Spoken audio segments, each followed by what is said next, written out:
Certain guns for me generate that nostalgic feeling that I had watching them in action movies growing up, much in the same way that you might hear a certain song and it takes you back to your high school days of loitering in a parking lot, jamming Smash Mouth, you're sipping on some Natty Lights. Those were the days. But since today's video is all about pop culture, let me hit you with a little musical note, if you will, and see if you guys can name the movie. It's very, very simple. Dot, dot, dot, dot, dot. So probably half of you already got a base on that. You're like, oh yeah, dude, I'm tracking with where you're going on this. But in case you didn't, let me hit it one more time, okay? Dot, dot, dot, dot, dot. Now, if 90% of you have not commented, you should be in the comments right now. Tell me what the movie is. And if you can't name that movie, then like I don't know that we can really hang out on the internet with each other anymore. But just for, really locking it in, let me get you one more time. Da da da da da.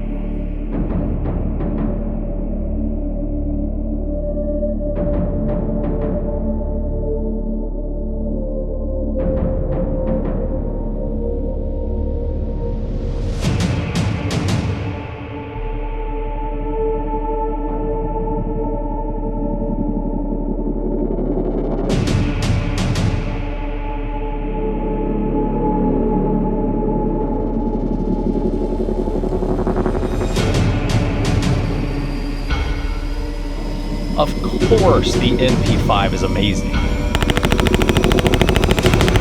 Of course the MP7 is a stud.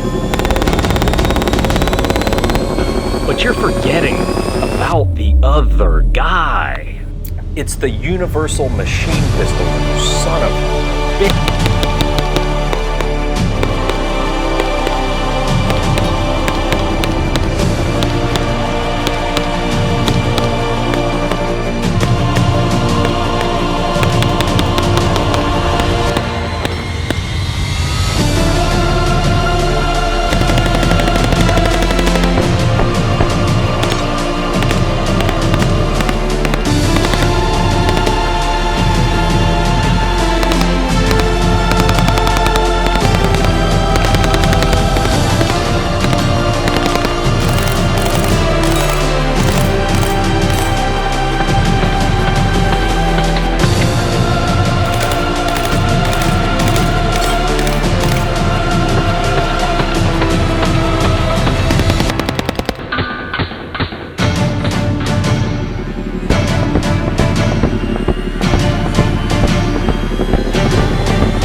Here we freaking go, everyone. So talking about UMPs today, we are specifically going to be looking at the top 5 movies, our sort of ranking of the top 5 movies to have the HK UMP. And I'm going to hit you with a stunning statistic because I actually, when I sort of just followed the breadcrumbs here, I was like, man, of the first 5 movies that ever had an UMP in them, 4 of them made the top 5 list. So this span from 2001 to 2003 is like UMP primetime heaven. I mean, it was a crazy 2 years. Yeah, it just came out. Exactly. Yeah, it was fresh, it was new. All the prop masters were probably like, man, we've had MP5s forever, like, let's get the new guy in there.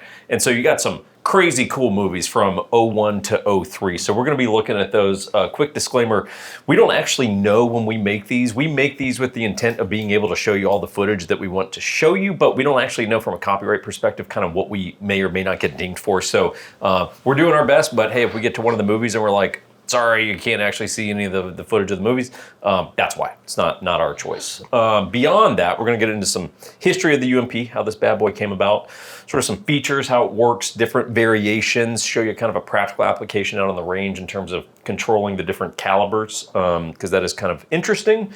And more importantly, and I would say most importantly, is the freaking guest today. I mean, holy shit. May I be so bold? Like, holy shit. The man, the myth, the legend. Just happy to be here. Yeah, just happy to be here today. We're happy that you are here, James. Yeah, when we came in today and we opened the door and we flipped on the lights, he was already... sitting just like this. Just right there. Just like ready to go. Mic'd up. I mean, he was already mic'd up. That's how ready to go. Chicken biscuit in hand, ready to go. So yeah, exactly. So for people that don't know, maybe introduce yourself. Yeah, so I'm James, and I get the great job that every time that these guys want to do something H&K related, I get the call to be here, and it is my great pleasure to showcase the firearms from my favorite red letter company. We're going to do that here again today.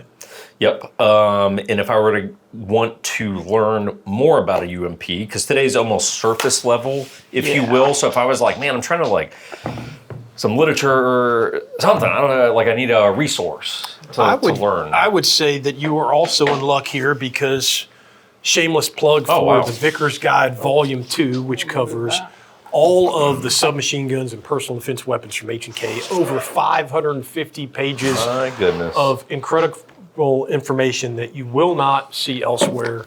This is the product of a great relationship with H&K. We got to photograph weapons here in their gray room. We got to go to Germany and see weapons from HK Germany's collection as well. Some examples that you literally will not see outside of this book. If you want to learn more about them, Vickers Guide Volume 2. All righty.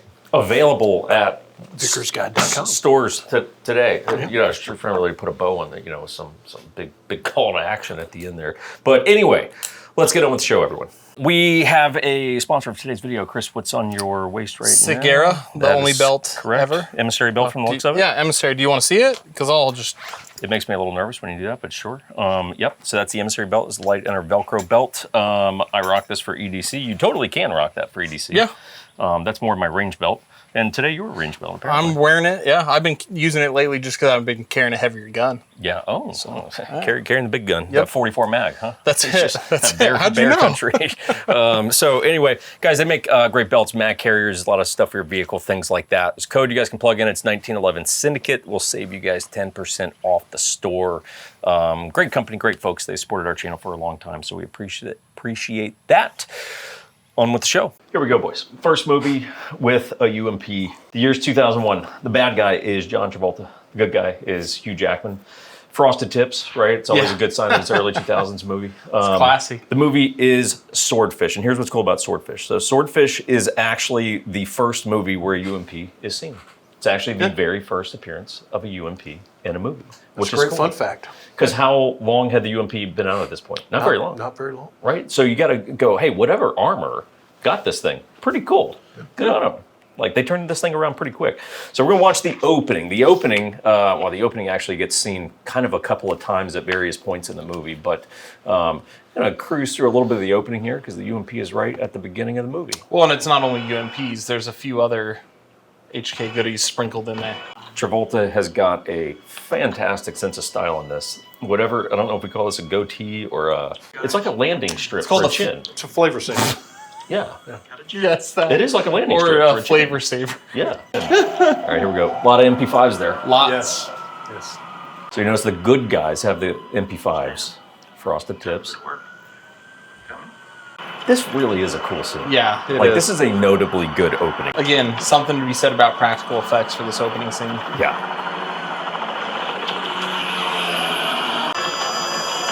Getting more MP5s. Everywhere. Yep. Don't worry, folks, you're fine. It's almost over. She's done? She's done. You're out? Okay, let's go. I mean, she's not fine. Literally hooked up to a bomb. Yeah, I mean, it could be better. And I think this is right where we get our first little glimpse, right? UMP, here it comes. G36 is There is a little sprinkle of that. Nice. There she is. Stock folded. Yep. Stock folded, yep. Yeah, it's a stick. 45? Most likely 45. Yeah. Just listen. All of the stocks are folded. Like every gun. All of them. Like, why would you want to shoulder fire this shoulder fired weapon? This chick literally just went to the ATM to like get a 20 Yeah. for Starbucks. Yeah. Next And thing then you she know, becomes a human IED. yeah, she's a Claymore mine. Yeah. Stand down. Get back. Stand down. Get back. Officer, stand down right now. Oh, look at Yeah, that shot. 45. And down. Doesn't even get a shot off with the UMP. No. Done. Take cover.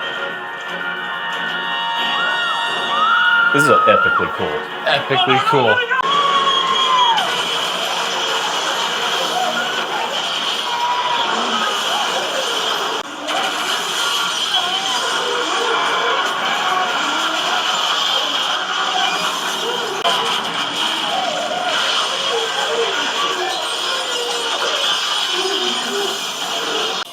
just awesome. Damn, that's cool. And this is 01. This holds Yeah. up. Yeah, Like, this still really, holds up. and the whole movie actually really holds up. And HK is everywhere. Everywhere. It's like throughout everywhere throughout the whole damn movie. Super cool. All right, guys, that's Swordfish. Good opening. So these are obviously an evolution of the HK line. Can you run us through the history and where these kind of initially started, where they are today?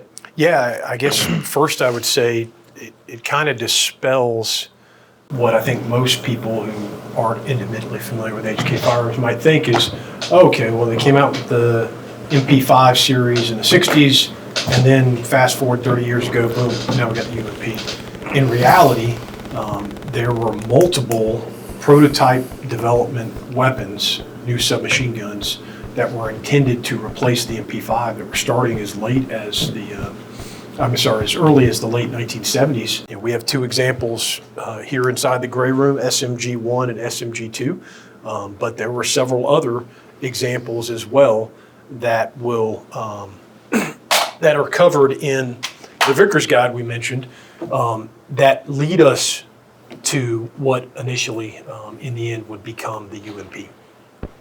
Some of the things they were looking at as they progressed through this time frame, and especially for the UMP, UMP standing for Universal Machine Pistol. Well, let's also think about USP as a Universal Self-Loading Pistol. Now we're in kind of what I call the second generation of H&K. They've moved away from the stamped steel, roller delayed, blowback operated weapons that they got to start with. Now they're using revolutionary space age polymer construction. They're using new operating systems, and they're really focusing on sharing commonality between like type systems. So you look at a UMP and you say, oh, well, this folding buttstock looks a lot like the one that's on the G36. The trigger group that's in here, though it looks a little different because the magazine well is attached to it, internally it's the same parts that are in a G36. You have other, polymer receiver type things. So they had made a conscious decision they were going to go to this polymer construction, and by creating a entirely new weapon system, now they were able to be very modular with the ammunition type. Previously you had MP5 9mm, and then in the beginning of the 1990s, requirement came out of the FBI for a 10mm model. They create the MP5 10mm, but there was some engineering that had to be done to make that work. Easy to modify that to 40, but what they really wanted, and the demand coming back from the 1980s from U.S. Special Operations, was a 45 caliber MP5. H&K's designers never got that to where it was. They were always looking for, okay, we're going to work that into this next evolution submachine gun, and that's where they were able to come out with the UMP. That's probably one of the things when people see a UMP, they're like, wow, this is so much larger than an MP5, and it's because it's based around the 45 caliber. Sure. And by using a receiver that's based around a higher pressure, larger cartridge, it's very easy to then modify it to also take the smaller cartridges in 40 and 9mm. So the really unique feature about the UMP is it is a standard receiver, and it depends on how you order it is how it's configured out. So you could order, from a production standpoint, the same receiver is made regardless of which caliber you want, but you also have the ability to, at the user level, convert these guns between calibers of 40, 45, and 9mm simply by changing the magazine out. If you'll hand me that 40 magazine, you grab a 40 magazine, you grab a 40 bolt, and you grab a 40 barrel. You get yourself a hammer and a punch, and you can convert this over to a different caliber. That obviously had great potential for H&K from a design and production standpoint of cost, and able to carry over to the demands of the end user. And if you were an agency or a unit that had it in one caliber, and maybe you bought it in 45 because your handguns were in 45 and you wanted them to match up, and now 10 years down the road you decide now we're going to 9mm, you don't have to get rid of this and buy a new 9mm gun. You buy these three items, swap them in, and now you have all the same function and training's the same, but you've got a different caliber. So that was the really unique feature set that we had. And when this was released at the end of the 1990s, it was intended to supplant the MP5 series. They would go away like all the other roller delayed guns had gone away. We saw popularity in the US in the 40 and 45 variants. In the European market, obviously the 9mm is taken off, but kind of probably against H&K's own desires, the popularity of the MP5 series guns has continued to be so strong that these weapons have never been able to fully supplant the MP5 series. And now, at this point, we no longer have the 40 or 45 available. It's only available in 9mm, as 9mm continues to be the primary cartridge for submachine guns going into this new century. Very cool. Would you say that it is a gun that, I don't know, like a British spy would be drawn to? I would say that there might be a very famous British spy who was one of the first times we would see it on the Hollywood screen. All right, boys, here we go. Movie number 2. This is about as good as it gets. Yeah, This classic. really is about as good as it gets. So the year's 2006. The actor is Daniel Craig. And if that is not enough to tell you what the movie is, I don't know what to tell you. You gotta turn in that man card at that Is he point. known for any other movies? Exactly. Yeah. The rest of Cowboys the and Aliens, briefly. Oh, yes. Yeah, good call. It's Good like call. got like 20 minutes of good shit. So it's Casino Royale. It's the opening debut of Daniel Craig as James Bond. And what's cool about the UMP is it's very briefly in the movie. It's not like throughout the whole movie. In fact, it's literally in like the last 30 seconds. And this is actually one of the first times anybody had really seen the 9mm version with the curved mag. It also had a suppressor. So Suppressed. there were a lot of people, when this scene came out, were trying to figure out, what is that? Yeah. Is that an MP5 SD? When the can really Set it gives off. this illusion of this long barrel, and you're like, hang on, what gun is that? Yep. Yeah. But notably cool, and we'll talk about what also makes it a bit unique after we watch this scene here. Disclaimer, I don't think we're actually going to be able to show you this based on the how James Bond copyright goes, but we'll give it a shot. How's the licorice? Yummy. Good. Oh, I'm good. Come on. thank you. This is the no sugar one. I like to imagine this is how you live, James. Like this? Oh, Yeah, Absolutely. I feel like that's like could be your house. I'm not a Jaguar. Well, you have that Austin Martin in here too. So we got Mr. White. It's our lead bad guy. Who is this? To the leg. Ooh. It's also the first time you hear the music. Like they saved it. Yeah. Or maybe it's the line, the Bond, James Bond. It's one of the first, I remember. Right here. Oof. Ooh. The name's Bond. James Bond. Come on, man. What I love about kind of the end scene there too is it's a new Bond. Yep. It's a new weapon. So it's one that we haven't seen before. It's this interesting model that intrigues you and wants to know more. And that's literally the end of the movie. And Yep. then it carries over Yeah. to the next movie. So you're left hanging like, what's going on? What's he going to do with Mr. White? Right. And then you get to the next movie, picks right back up, and the gun makes another appearance. And I actually talked to our buddy Commando Bond, who actually we all know. And so he was telling me that Quantum of Solace, which is the only movie, I don't know about the books, but it's the only movie that picks up where the previous movie left off. Yep. So it's the only case of a true like continuation. Continuity. Yeah. And Quantum of Solace opens and he's in his Aston Martin and he's racing wherever the hell that is. And he's got that side folder stock and he dumps that thing out the window. Yep. It's just like, come on, man. Epic. This is pretty cool. But Casino Royale, I mean, we could not have that on the list. That's number 2. Yep. All right. What I like about that scene too, though, is, it's this whole chase. His car is getting smashed around. He's getting shot up and whatever. And then he's finally like, okay, I'm done with this shit.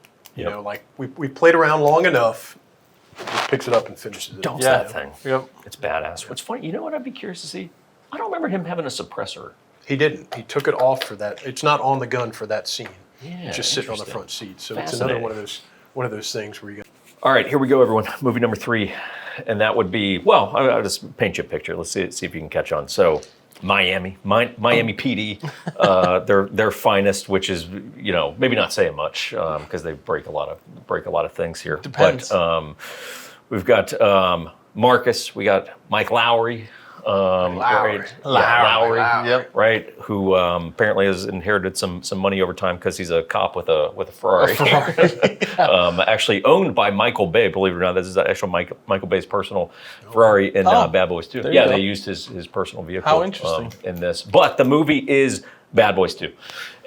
Another notably good movie for HK weapons in general. Yep. Because the whole finale is loaded up with HK guns. The only sad part of the movie is it's actually a pretty good feature for Glocks as well, if I'm being honest, because he's got the dual stainless models. I know you could never acknowledge that, but for Glock standards, Glock standards, it's actually a pretty decent Glock movie.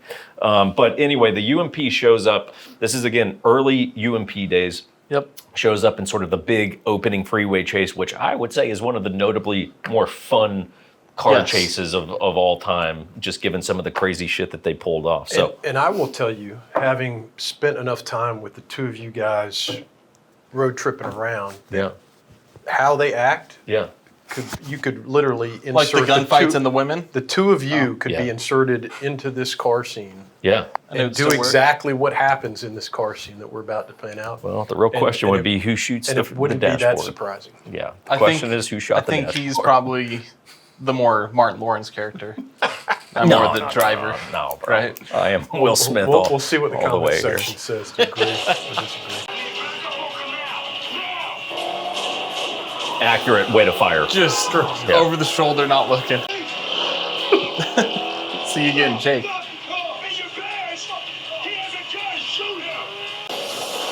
Damn. And see, this is all very practically done. Like, there's not a lot in the way of effects here. In the briefcase. Side folder again. I want to try this so bad. Yeah? Yeah. I really want to try this. We could probably arrange that. I know. Oh!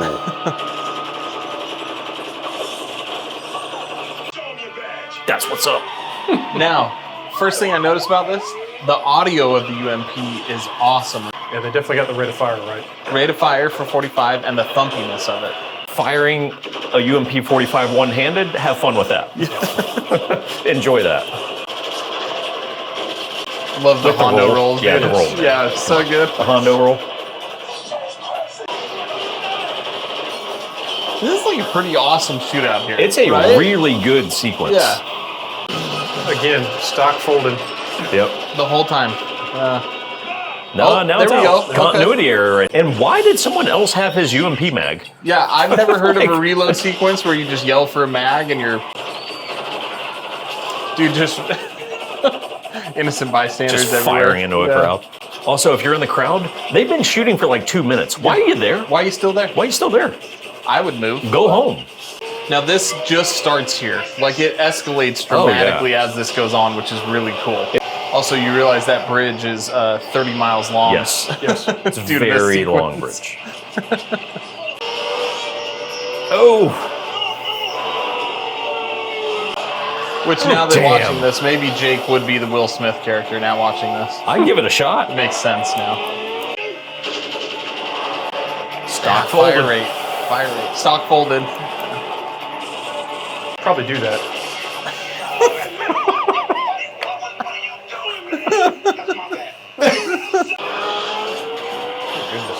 So cool. So good, man. Okay, that's all I've watched this a million times. That's all Yeah, the so notable this is UMP it, stuff. yeah. At this point, we're just watching a movie to watch Which a movie. this sets us up for another great freeway chase scene involving it the UMP. does. But we'll get to that in a bit. Yes. Still one of the most epic freeway chase scenes with the UMP. Notably I mean, just good. iconic. Yeah, it's awesome. Here we go, moving on. Okay, so based on what we just saw from Mike Lowry, Not ideal in a Ferrari for him. not the best choice. For Well, him. if Marcus is your partner, not, For him. not the That's what best I'm choice. saying. But Yeah. you can, we'll talk a little bit about features and things. One of the features appears to be you can shoot these with a stock folder. That's nice. Yeah. One of the unique features on both the UMP series and the G36 series is they skeletonized the folding stock so that the ejection port works, so you can fire it in the closed position. And by coming up with a folding stock, now they kind of have the best of both worlds from what it had previously with all the roller delayed guns. You either had, the solid A2 stock, where you had the telescoping A3. Neither one of them was exactly ideal. Now we've got something that fits both of those. And this stock design is still prominently used today on MP5s, actually. Yep, it's like I've got this on multiple guns. Yep. So the same stock design has been carried over with a different mounting point, so you can get this if you really like it on your G36 or UMP. You can adapt it to an MP5 series gun as well. Other unique features on the weapon: simple blowback operated. They moved away from the roller delayed blowback, and they found that as far as cost savings, as far as functionality, they could use simple blowback. A lot of times when we think simple blowback, we think about, earlier submachine guns, World War II and post, MAC-10s and Uzis and Sten guns and MP44s. Classy.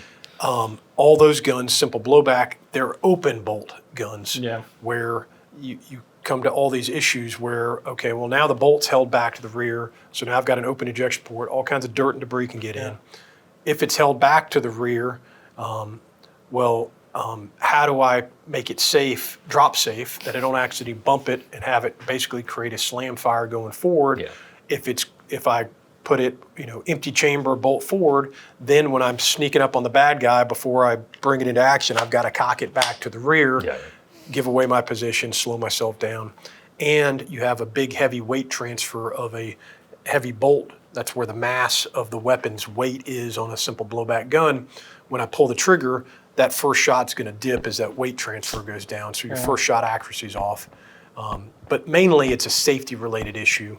H&K was able to overcome all that by creating a simple blowback gun, but it's bolt forward, around the chamber. It uses a firing pin. It's got a firing pin drop safety in there. It's got an out-of-battery safety in it. So a lot of unique safety features built into a simple blowback operation. The conversion process is also very unique. When you've had to change conversions on other guns that are available, it's much more intensive. By not having to change anything else in the gun or in the trigger group, just replacing the bolt, you use the same recoil spring, change the mag, the barrel, much more simple there. You can see mounting positions. At this point in time, mounting all kinds of different accessories became all the rage. The Picatinny rails, so you have a 12 o'clock mounting position. You have mounting points at the 6, 9, and 3 o'clock as well for rails. If you look up forward, you have a really unique kind of bell-shaped, tapered into the muzzle. And this was another one of these H&K advances that now I think people look at it and say, oh, it's very proprietary, it doesn't make any sense. But at the time, it was very revolutionary. H&K had been using direct thread for their suppressor mounts. The problem with direct thread is they end up walking their way off. This allowed them to create a system that worked with kind of either a gated locking position or a spring-loaded mount that would open, and then went over the bell curve, it would close behind there. So I could direct mount the suppressor on, and I didn't have to worry about it walking its way off again. Interesting. On the barrel, free-floating design there.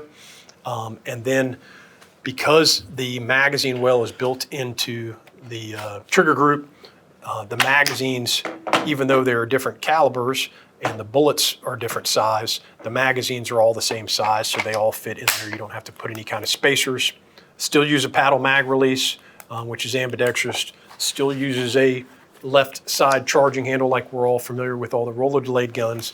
But now we have the incorporation of a bolt hold open device for your last round, so you don't have to have the unique manual of arms that sometimes dissuades people from the MP5s. Now I can run this gun just like I do my AR-15. I put the new mag in, I hit the bolt release, it's going to go forward again. I only have to actuate the charging handle, when I first load the weapon again. Magazines are polymer, relatively lightweight, and have a window through either side so you can see how many rounds you have on there. And then your trigger groups. You had available options of safe, semi, and fully automatic, safe, semi, and 2-round burst, or just safe and semi. And in my experience, because of the simple blowback operation versus the nice smooth roller delayed, in 45 and 40, 2-round burst is really the sweet spot. After about 2 rounds, the recoil impulse is going to make it much more difficult to keep those rounds in that tight group you want. The 9mm is a sweetheart though, and you can put that in full auto and really control it. It's still going to have, a more significant recoil impulse than the MP5, and we'll demonstrate that when we get to the range. But it's much more controllable than the larger calibers on the UMP. Well, it's shocking to, so you look at that, it's a fairly big frame subgun. And yet, if you were to put a MP5 and this next to each other and lift up both, this is featherweight light. These weigh nothing. It's like these things weigh absolutely nothing. Yeah, footprint-wise, it's a little bit bigger, but you shave so much weight that the gun feels just as, if not more, wieldable than a standard MP5, right? Yeah, yeah. The lightweight polymer construction really does a lot of that. And again, when you hold the bolt in one hand and the entire gun in the next, you can tell it's like half the mass. Majority of the mass is in the bolts itself. Some of the other advantages of this that I think are kind of lost on the initial look are really kind of the intended use. Because it's a simple blowback gun, because of the polymer construction, it's got looser tolerances in all these places. So this is the type of gun that can take more abuse from a lack of maintenance and an environmental conditions type thing. Yeah. So even though there was an MP5 Navy that designed so the SEALs and the Comp Swimmer and the SAS could come out of the ocean and use all that, there's still tight tolerances in that weapon. This is a much smarter choice from a maritime type environment or a dusty type environment because of the looser tolerances that are involved in the weapon. So, kind of ask me, hey James, which gun would you take? And I would say, well, what's the mission set? Where am I going to be utilizing this weapon? Okay. And there might be one selection over another, especially if you want heavy hitting 45. Well, then that's what you're going to take as well. So, offers a lot of different options that I think aren't seen at your first glance. Okay, totally. So let me present you with a scenario. I think we're going to mission set. Same question here, probably. Mission set. It's dusty. I'm crossing into the Mexican border. Drier environment. Maybe under, who knows the legality of me crossing over. Would a UMP perhaps make an appearance in that environment? I think it might. Maybe if when we go across the border, we're going in a Humvee. Oh. Oh my, what could that mean? Guys, we're running UMPs today. They have optics on them. So as an example of what big Tex Ordnance carries, let me tell you, lights. We don't have any lights on our guns today. Nope. Not necessary. We're shooting in the daytime. What would I need a light for? But they do have optics, but they also carry bags, pouches, mags, batteries, medical, eyes, ears, hand stops, sling attachments, and the list goes on. Because they're from Texas and everything's bigger in Texas, so the variety of products they carry is going to be bigger in Texas. I don't know how I make this stuff up on the I don't know, but the code's 1911 SYN, S-Y-N. All together, all lowercase. It seems like a little dig every time I say it, but, it's going to save you a couple bucks off the entire web store. Yeah, and then if you guys are looking for any other ways to support the 1911 Syndicate, we're a real estate company. It's the boring side of the business. This is definitely the fun side of the business. But historically, the real estate side of the business keeps the lights on, so you guys can check that out. We've got a handful of different cities that we work in. And if you basically just want to give us money, we're totally fine with that. You can do that on Patreon. You get a bunch of behind the scenes stuff. We have like special edition Zippos that we do. We do them in batches. So kind of based on when you come into Patreon, kind of determines which edition Zippo. We got a little slimline one now. It's actually really cool. So anyway, check that out. Appreciate the support. On with the show. All right, everyone, here we go. Movie number 4. This is good stuff. This is really good stuff. Another iconic scene. So the most recent of all the movies that we're featuring. So this is 2018. And frankly, I mean, if you really look at the lifespan of the UMP in movies, it's very front heavy. Mm-hmm. It's very like early when the UMP came out. I mean, it's like dominant on screen. It's crazy.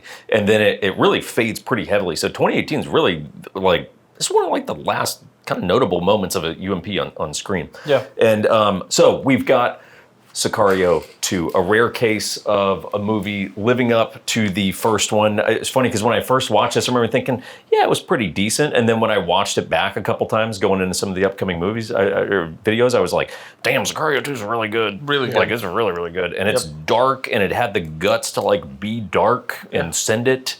And so our man Alejandro, aka Benicio del Toro, he gets the UMP. It's really kind of his primary weapon in the film as he winds up getting separated from the group, but kind of makes its use on the sequence where they're crossing into Mexico to do, hey, look, at the end of the day, the plot of the movie, it's complicated. We're hijacking kids and waging war on cartels and everything. At the end of the day, all you really need to know is they're taking a convoy into Mexico. Yep. And You know, with the first movie, it was such a iconic movie. They had to live up the hype. First movie, got a big MP5 series. yeah. Now they got to step it up. What's going to come out next?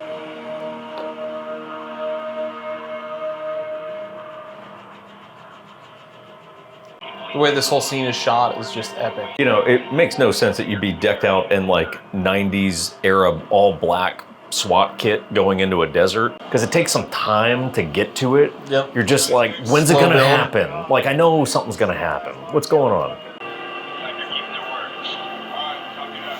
I think based on not having a soul, I'm probably Benicio. Okay. You can be Brolin, that's fine. I'll James be is Brolin. Brolin. James is Brolin. Okay, so I'm the Vining. You're the character. driver. Okay, Yeah. I'll take that. You're That guy's badass. That guy is kind of badass. He's badass. That guy's actually gotten a lot of praise over the years for his portrayal of this. Yeah.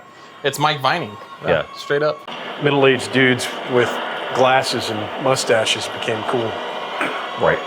They nail the music in this whole thing as Yeah. well. It's this creepy build. It's just, And this scene right here, anybody who was in the military in Iraq or Afghanistan is going to have flashbacks trying to drive around with all the dirt flying through dust your and everything. Humvee. And we start having the music ramp up a little bit more. so good. Right? I want the SRS that he has on the Troops damn Con Troops SRS is so cool, dude. I tried to get one recently. They were like $1,100. Yeah, I've seen several guys try and clone this weapon.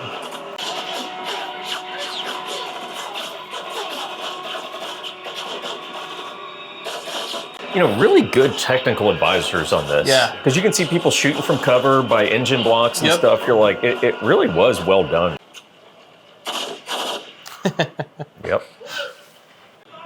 God, it's good. Great shot.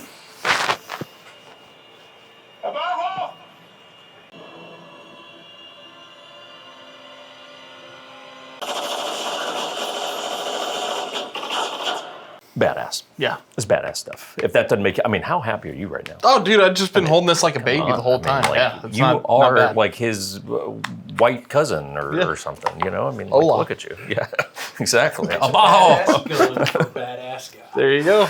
All right, moving on. And now we're going to have Chris do a demonstration on full auto fire to demonstrate not just the rate of fire, but the controllability between a roller delayed blowback, MP5 and 9mm, and the simple blowback of the UMP, first in 9mm and then in 45.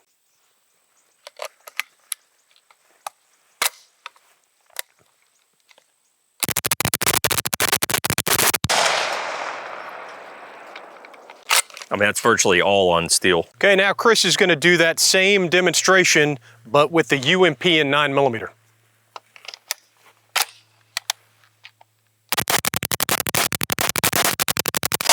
Dang, that's a tight group. So that was very controllable from the looks of it. Not bad at all. Yeah, very smooth. Okay, and then to finish up here, Chris is going to demonstrate the same technique here with the UMP 45.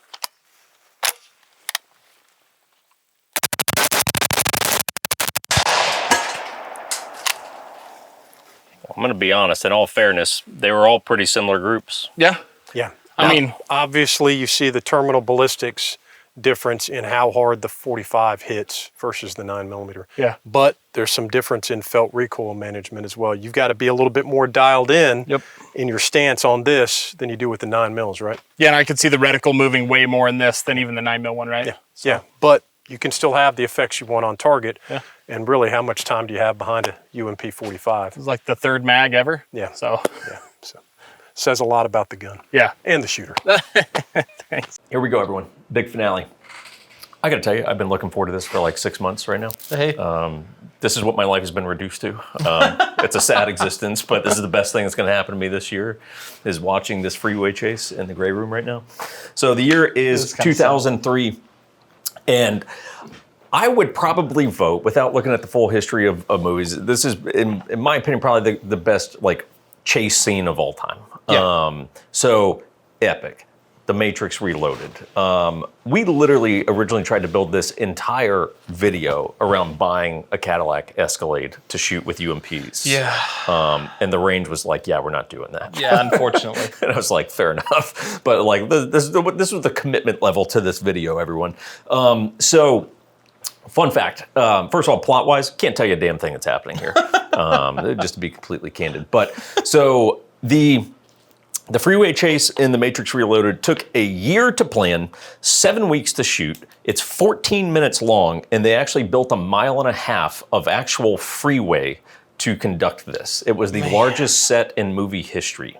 No way. So when you talk about a complex sequence, a lot of clearly certain things in this are effects, obviously, but a lot of it is not. It is actually practical things that are just strung together to make it look like it's all happening in one shot. But a lot of this was practically done, even including Carrie Ann Moss riding the motorcycle. She actually rode the damn motorcycle with the Asian dude on the back of it. Okay. So it's like, this is beyond impressive when you look at this from a sheer cinema perspective. A 14-minute action sequence is not how action sequences work. Like, that is mega scale of this whole thing. When I remember when they were filming this, it was making news with how many cars were destroyed just for this 14 minutes. Right. Because it's a ridiculous amount of not only cars, but Ducatis because of Trinity. Yeah. Right? And Cadillac wanted to be involved in it. Cadillac was basically trying to figure out what are we doing with our marketing these days? And I don't know if they paid or just donated the vehicles or whatever it is, but Cadillac was clearly, when you watch the thing, it's like, well, they were a part of it.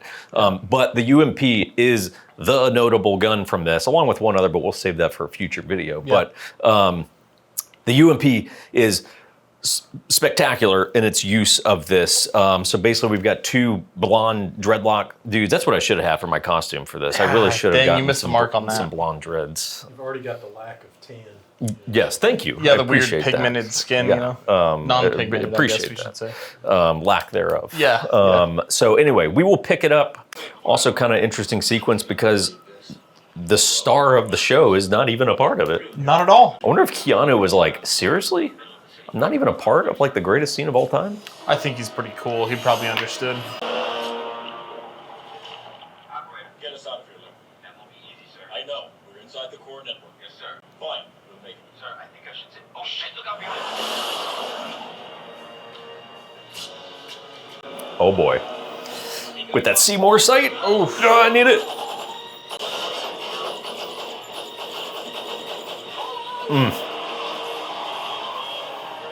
The UMP selection in this, I think, is really good because it's a futuristic movie. Yeah. It's a futuristic looking gun. Yep. They needed something compact that could work within the confines of the vehicle. Yep. But it's also big. You know, Yeah. it is its own presence in the scene. Totally. It's a grander than, larger than life type of gun, and it just worked. I like how this chase scene slowly ramps up as well. Oh, yeah. Right? It's like, this is the boring part. Yeah, I once taught that guy to shoot guns. Oh, did you? Yeah. Yeah? Yeah, when I lived in LA, I came out to the range one day and Oh, I did? spent some time teaching him to Oh, shoot. there you go. Techno starts kicking Yep, in. music kicks in.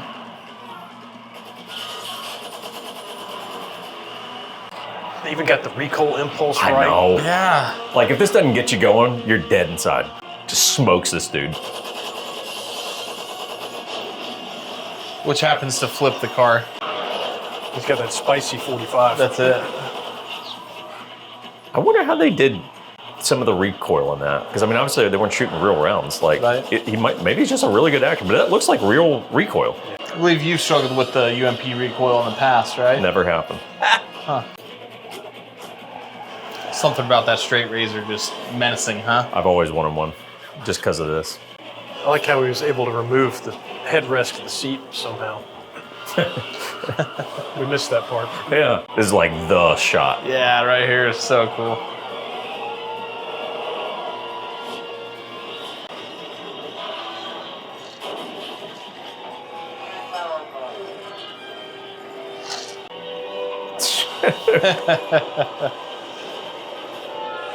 So, I mean, this is a movie set. Yeah. Like, this is a set. Very little CGI, man. It's so awesome. Okay, everyone, sadly, we're on a time crunch, so we're going to move on. But that is The Matrix Reloaded. All right, Jake. So, kind of wrapping it up here with the end of the video. Indeed. What are your final thoughts on the UMP here? I'm left wanting one. Well, of course. You know, and of course the tricky thing in the US is you know, we can get SP5s now, we can get, you know, a large portion of the HK guns. It's like we can't get a factory UMP. And I, for one, am just keeping my fingers crossed and waiting to the day where I'm like, hey, maybe the gods will shine upon us in one day. Please don't take that as any sort of innuendo, but it's like, I'm holding out for the real deal. It's like, I really want one of these damn things, but it's like, I just don't want to do a clone. I want the real deal. Yeah. Yeah. But they're cool guns. They're very cool guns. I think because they're not available, the ones that are out there, they're clones or they're semi-auto variants. There's not as many people who have familiarity and real experience with these versus an MP5 because MP5's been around so much longer. There's so many other civilian and clone variants of those. It's kind of like the G36 probably gets some hate just from guys who aren't as informed, but when you really get some time behind the guns, you realize really how good they are. Yeah. So I think as far as its success across the board, the UMP fell victim to the massive success that the MP5 was. Yeah. It has nothing to do saying that this isn't a great option. It's just that so many organizations, law enforcement, military, special operations, whatever, bought the MP5s that when you have that, it's kind of like, well, I just really like my MP5. I don't really want to give it up.